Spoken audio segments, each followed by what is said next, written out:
So I don't think Andrew Tate needs any introduction. But I thought I'd make a video on the useful things from his advice that men raised by single mothers like myself can take away and actually use in our own lives. The first, and I think the most important piece of advice, is taking responsibility. Tate really emphasizes the idea that as men, we must take control of our lives and not play up our circumstances to external forces or adopt a victim mentality. He really advocates for personal responsibility despite one's upbringing. You need to understand that if you blame external factors or other people for your station in life, you give your power away.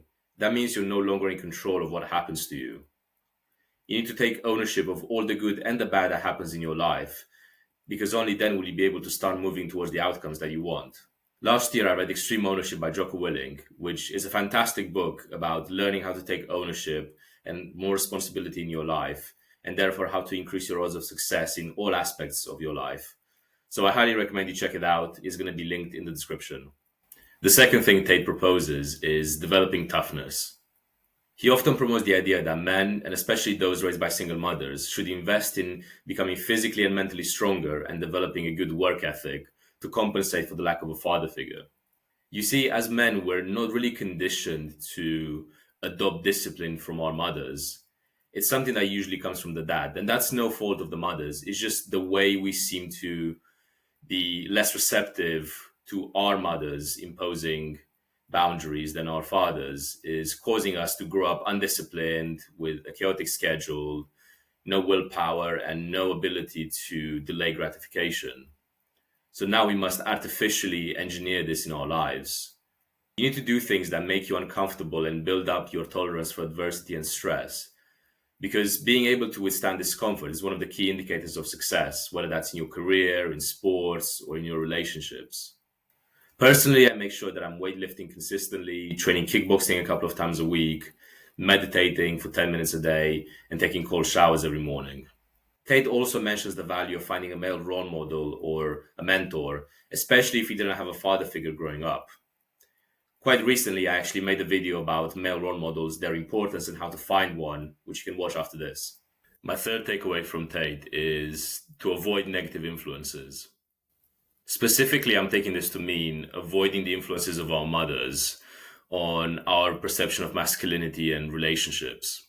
Maybe your mother has raised you to be overly emotional and sensitive, and you've taken these traits into your relationships with women and they've worked against you. Or maybe you had an experience that was in the other extreme where your mother was cold, distant, and now you have trust issues and you struggle to actually enter a long-term relationship because you think that the other person will turn around and not give you the attention, the affection that you want because you didn't have it growing up. So I've really noticed that with guys raised by single mothers, you can go in either extreme. Being overly sensitive is definitely the more common issue. And we're taught by the media to open up to our girlfriends and that it's okay to cry and to be the sensitive guy because that's what will foster a stronger connection between you two. And honestly, I hate to say it, it's a sad reality. Your woman will lose attraction for you when you are like this. Your brotherhood is the best place, in my opinion, to let loose and seek guidance. And family members can be too. Now, I don't mean to say that you should keep your woman in the dark about everything that's going on with you. Of course not. But when you share things with her, do so in a stoic way, in a way that communicates to her that you're a strong person, a fighter who can handle whatever comes his way. That's when she'll be more in love with you, have more respect towards you, and actually be your ally, as opposed to you crumbling like a cookie in front of her and her losing respect and attraction and going off and cheating on you or breaking up with you. Because that's what happens a lot of the time, unfortunately. And that would just cause you even more pain than what it is you're already going through. And finally, I like Tate's advice to pursue success relentlessly.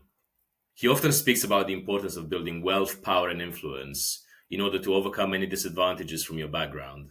The truth is that wealth is becoming more and more concentrated and has been for a long time.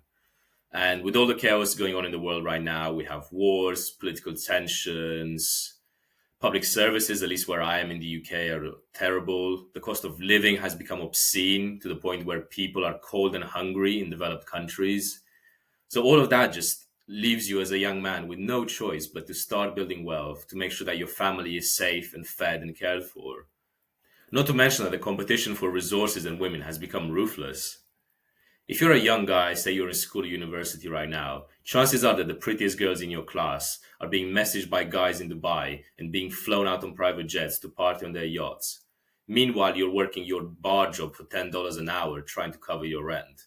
The competition is absolutely obscene these days. If you're in a career, there are men out there making more money in a couple of days or a week than you make in an entire year. And I'm in the same boat with you. I'm looking at these guys and I'm thinking, fuck, there are levels to this game. Okay, maybe you're thinking, who cares? I'm just competing against myself. It's in our DNA as men to compete, so why wouldn't you? Why are you shying away from it? Competition has always made us better. And if there's another guy out there with the lifestyle and the freedom that you want, and you're here without it, how does that not piss you off? It should piss you off and it should keep you up at night. And you should do something about it.